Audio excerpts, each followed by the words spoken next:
A paz do Senhor a todos os irmãos, a paz do Senhor a todos. Que bom estar aqui, né? Poder estar gravando mais um vídeo para os irmãos. E hoje a gente estará compartilhando um pouco da palavra do Senhor, né? Hoje a gente estará falando sobre quando Deus deu sabedoria para Salomão, né?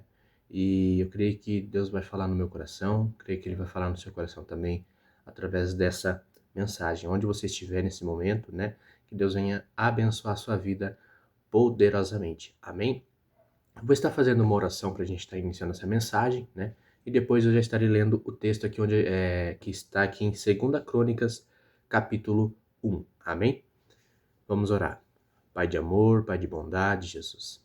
Nesse momento nós oramos, ó Pai, nós te pedimos para que o Senhor venha abençoar grandemente, Pai, a quem está assistindo esse vídeo, esta mensagem, Pai. Que o Senhor venha fortalecer a cada um, que através dessa mensagem, Pai, vidas e almas possam ser alcançadas, ó Pai. Em nome de Jesus nós oramos e apresentamos em Tuas mãos, ó Deus. Oramos para que o Senhor venha alcançar vidas, ó Pai. E que não venha sair palavras da nossa boca, mas que sim que venha do Teu Espírito Santo, ó Pai. Que não venha de nós. Em nome de Jesus nós oramos e Te agradecemos. Entregamos em Tuas mãos. Amém. Maravilha, meus irmãos.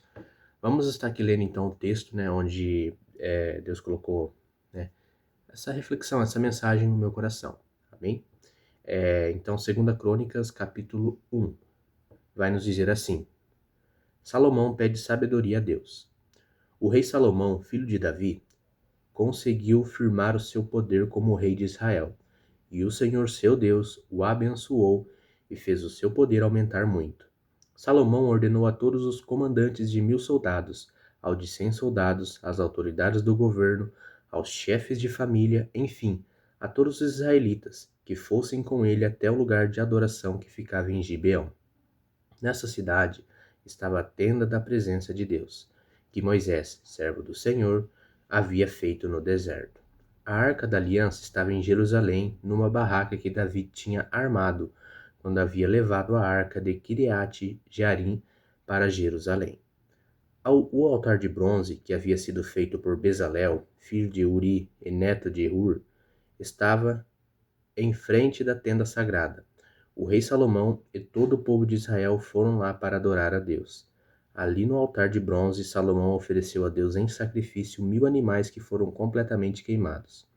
Naquela noite, Deus apareceu a Salomão e perguntou: O que você quer que eu lhe dê?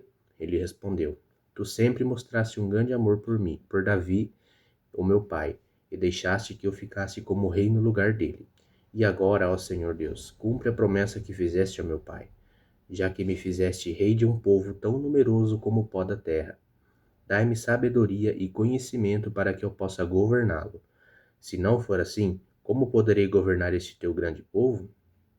Deus disse a Salomão: Visto que pediu sabedoria e conhecimento para governar o meu povo, de quem eu fiz, de quem eu fiz você rei, em vez de pedir riquezas, bens ou honras, ou a morte dos seus inimigos, ou a vida longa, eu lhe darei sabedoria e conhecimento.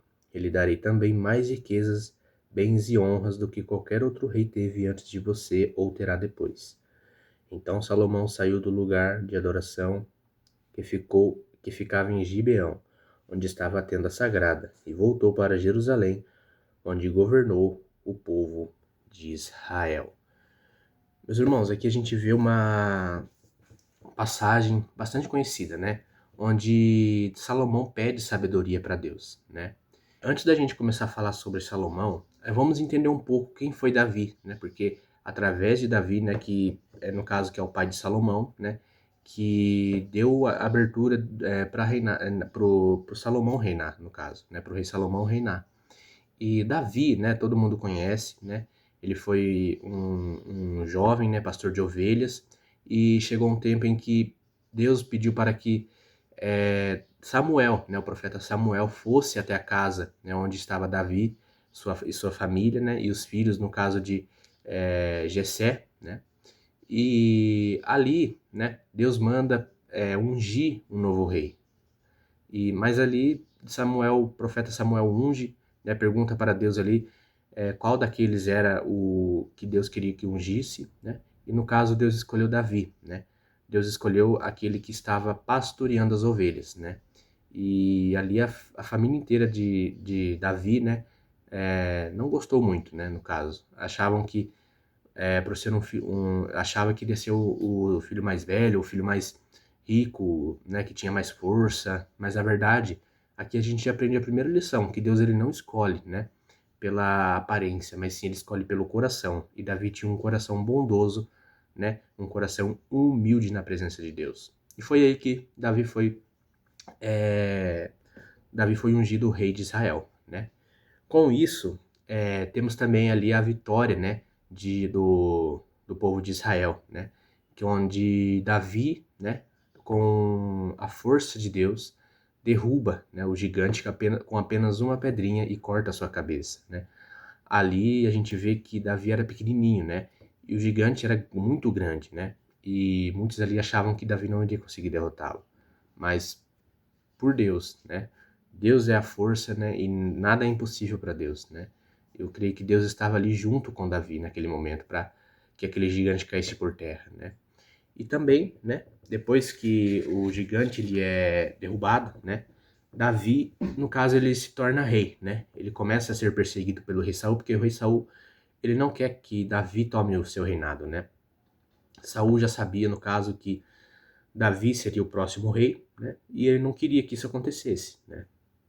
Então ele acaba sendo perseguido pelo rei Saul e depois de um tempo Davi ele se torna rei. No caso, o rei Saul ele acaba desobedecendo a Deus.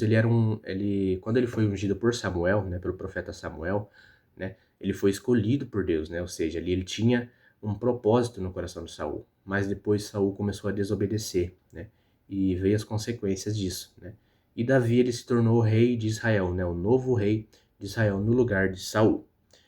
Mas daí, como todos nós somos falhos, como todos nós somos pecadores, né? E Davi também era, né? Os irmãos sabem da passagem, né, que teve lá de Davi, que ele se ajuntou com Batseba, né, no caso, se deitou com Batseba, e ele cometeu esse pecado com Batseba, né? E ali ele foi repreendido pelo profeta Natan e foi repreendido também por Deus, né? Através de Deus, o profeta Natan repreende ele, né? Então, Davi ali ele se arrepende, ele reconhece o seu erro e, e ele aceita as consequências daquilo, né? Mas o que importa, meus irmãos, é que a gente aprende aqui também, é que não importa o tamanho do nosso erro. Claro, vamos ser corrigidos, vamos ser é, discipulados, ou seja, vamos ser corrigidos no caso, né? Mas aquele que se arrepende de coração, né? Deus ele perdoa, né? O que a gente não pode é continuar nesse mesmo pecado, né? Muitos hoje continuam no mesmo pecado e acabam não saindo e acabam sofrendo as consequências depois. Assim como Davi sofreu, né? Deus perdoou o seu pecado, mas ele perdeu seu filho com Batseba, né? Seu filho morreu. Então, que a gente não venha viver nessa vida de pecado, né? E por fim, Davi manda construir a tenda, né?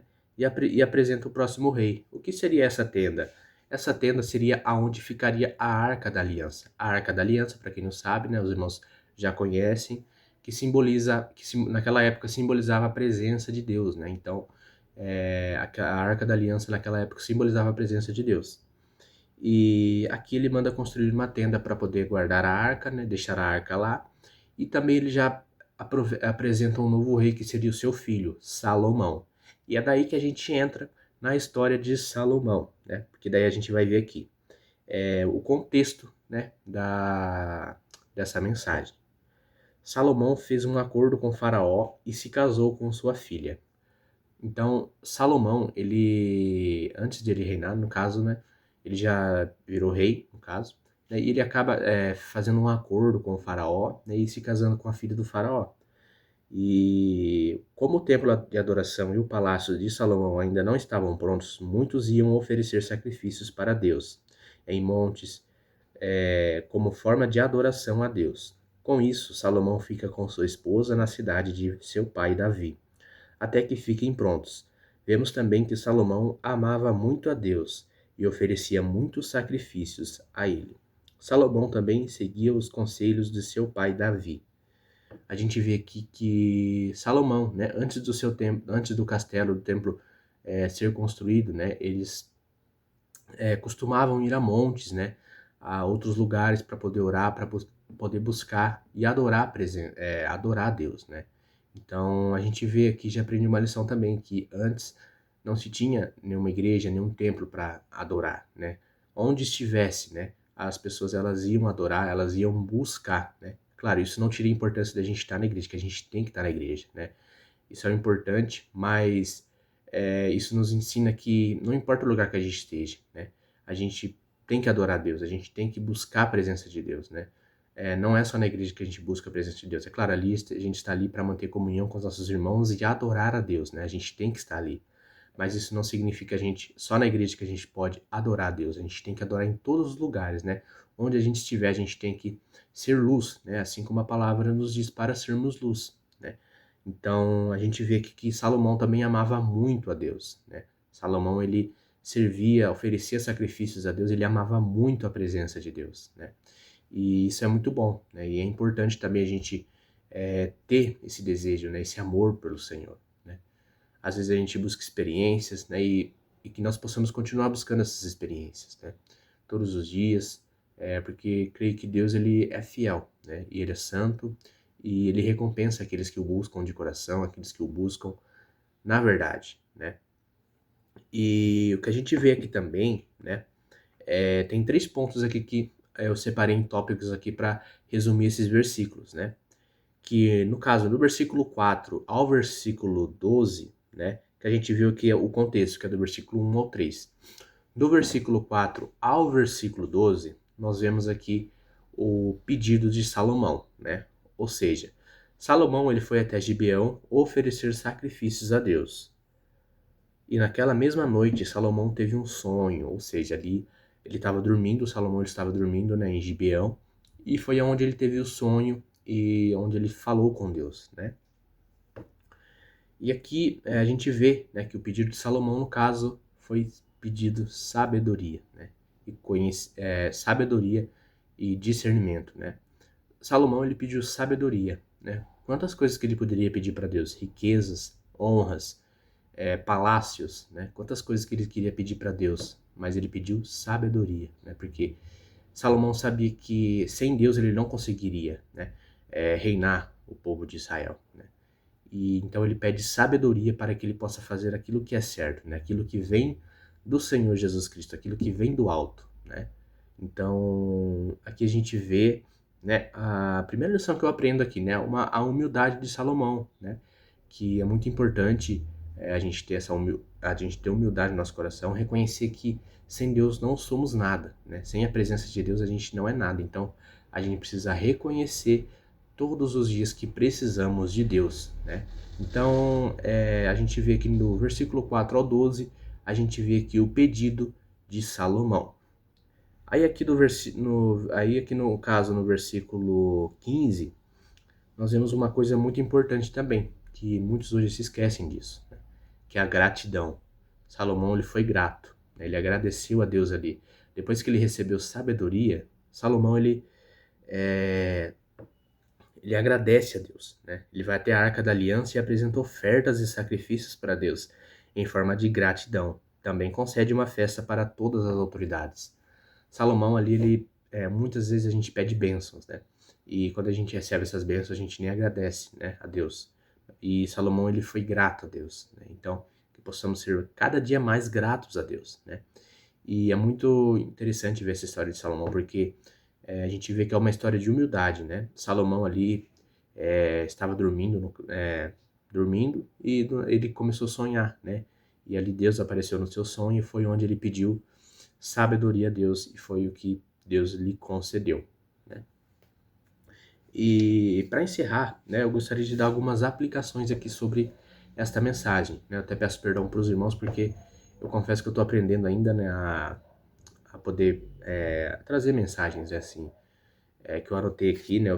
Eu faço um esboço aqui, mas é o Espírito Santo quem fala, né? Na hora que a gente está falando aqui, nas palavras que saem da nossa boca, é o Espírito Santo quem fala. A gente usa o esboço para não se perder, né? Que é importante a gente anotar para a gente também aprender, né? Cada vez mais. Mas assim, é o Espírito Santo de Deus quem fala, né?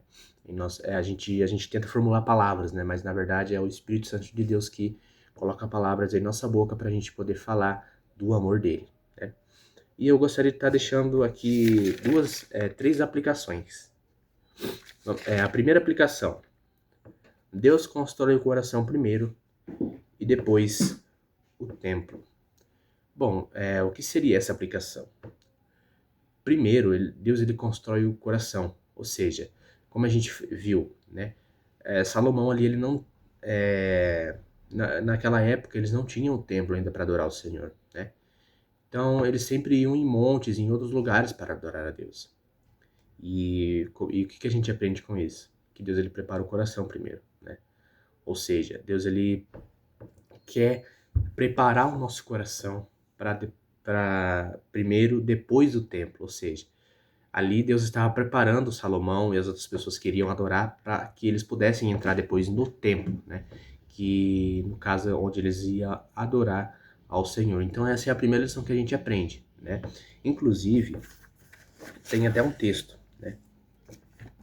Gostaria de ler, que é aqui em 1 Samuel,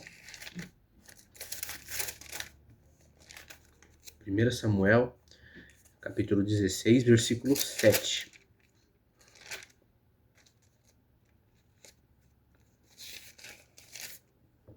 16, versículo 7.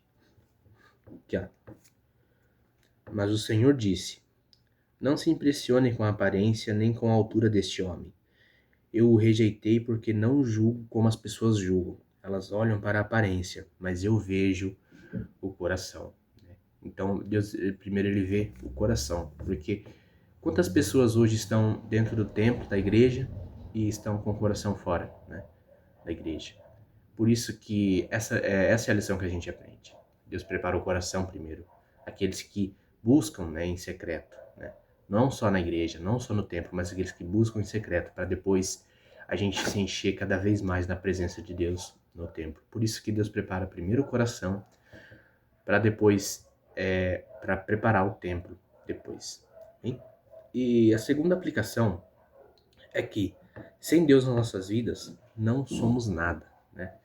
E um versículo de referência que eu gostaria de estar lendo é João 15, 5, né? Que vai nos dizer aqui. João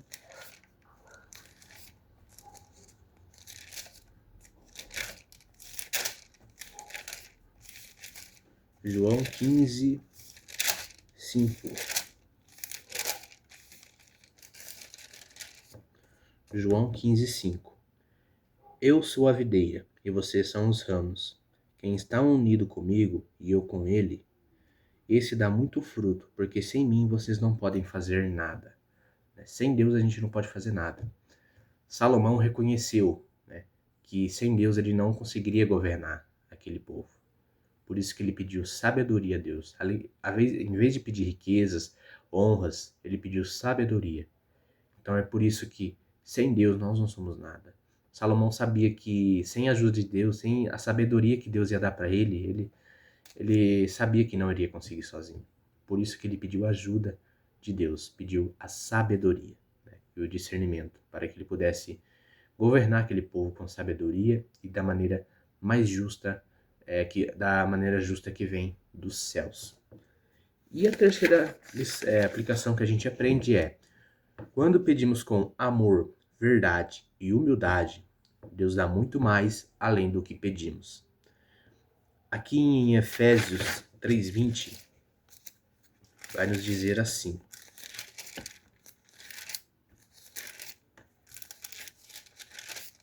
Efésios 3:20, vai nos dizer assim: E agora, que a glória seja dada a Deus, o qual por meio do seu poder, que age em nós, pode fazer muito mais do que nós pedimos ou até pensamos. Ou seja, Salomão ali ele pediu com amor, com verdade, com humildade, reconhecendo que precisava de Deus, né? E foi o que Deus fez. Deus deu sabedoria a ele e deu muito mais do que ele pediu. Ele deu riquezas, honra e deu muitas bênçãos para Salomão, além da sabedoria. Por quê? Salomão pediu com verdade, amor, humildade, sabedoria. E Deus viu que o seu coração era humilde, viu que o seu coração estava voltado para Deus. Por isso que a gente aprende muito com a história de Salomão, né? Um homem que pediu sabedoria, reconheceu que sem Deus ele não conseguiria governar aquele povo inteiro, né? Então é uma história, né, muito edificante, né, sobre Salomão. E a conclusão: nos versículos seguintes, Salomão julga um caso muito difícil em descobrir quem era a verdadeira mãe do bebê. Porém, ele consegue. Isso nos mostra que Deus realmente atende o pedido de quem pede com humildade e que reconhece que sem Deus não consegue. Olha, essa passagem é muito importante também, que depois os irmãos verem, né? Depois dessa passagem que eu li, né? Vai ter a passagem onde Salomão julga, né? Duas mulheres, né? E um bebê. Que no caso, ali apareceu a mãe verdadeira do bebê apareceu ali, né? E a outra, que não era a mãe verdadeira do bebê, apareceu com o bebê na mão, falando que o bebê era dela, né? Só que na verdade o bebê dela tinha, ela mesma, no caso o bebê dela, ela mesma acabou matando, né? Ela acabou virando na cama e acabou matando o seu próprio bebê, né? E acabou roubando o bebê da mãe verdadeira. No caso, Deus deu sabedoria para Salomão e Salomão dá a ideia para descobrir quem é a mãe verdadeira, para cortar o bebê ao meio. E foi onde a mãe verdadeira se manifesta e fala para entregar para ela, né, para outra mulher que não era mãe dela, para não matar o bebê. Aí a gente vê o amor de uma mãe, né? Então é uma passagem edificante e a gente aprende muito, né, com Salomão. E fica essa lição, né, que os irmãos possam que Deus possa abençoar grandemente a vida dos irmãos sempre, né? E que Deus abençoe grandemente a cada um também e que fique com essa lição. Aquele que pede com amor, com verdade, com alegria, com fidelidade a Deus, Deus ele dá e dá muito mais do que você pediu. Amém? Eu vou estar fazendo uma oração, né, para a gente estar encerrando. E você que está pedindo algo para Deus, né, alguma cura, alguma libertação, alguma bênção, creia que Deus vai te dar. Basta ter fé, amor e alegria, né? Mas não basta apenas também você pedir bênçãos e depois não agradecer. Às vezes tem gente que pede bênçãos e acaba não agradecendo, né? A gente vai ter dias difíceis em algumas vezes, vamos passar por provas, mas a gente tem que continuar firme e perseverante. Que a gente venha receber as bênçãos, mas que a gente possa estar sempre em santificação, no processo de santificação, né? Amém? Vamos orar então. Pai querido, Pai amado, nesse momento eu te peço, ó Deus, para que o Senhor venha abençoar grandemente a vida de cada um que assistiu esse vídeo. Ó Pai, eu te peço para que o Senhor venha alcançar vidas e almas, ó Pai, através dessa mensagem. Abençoa grandemente a cada um, Pai, aqueles que pedem bênçãos, ó Pai, aqueles que têm um sonho para ser realizado, que o Senhor venha recompensar, que o Senhor venha realizar os sonhos de cada um, ó Pai, e que possamos continuar vivendo cada dia mais em santificação, Pai, em humildade, em amor, em santidade, Pai, na Tua presença. É o que eu te peço e desde já eu te agradeço, ó Deus, em nome do Pai, do Filho e do Espírito Santo de Deus. Amém e amém. Amém. Deus abençoe os irmãos. Eu quero pedir perdão também, né, por alguma falha. Eu estou aprendendo ainda, né? Acho que é a primeira vez assim, que eu faço uma mensagem assim, né, com esboço, tudo, né? E eu espero que os irmãos, se os irmãos puderem compartilhar, né, para esse vídeo chegar a mais vidas e a mais almas, né? Eu não quero sucesso, o que eu quero é apenas poder espalhar a palavra do Senhor em todos os cantos, né, em todos os quatro cantos da terra. Amém? Deus abençoe os irmãos e que fiquem com a paz de Cristo. Deus abençoe.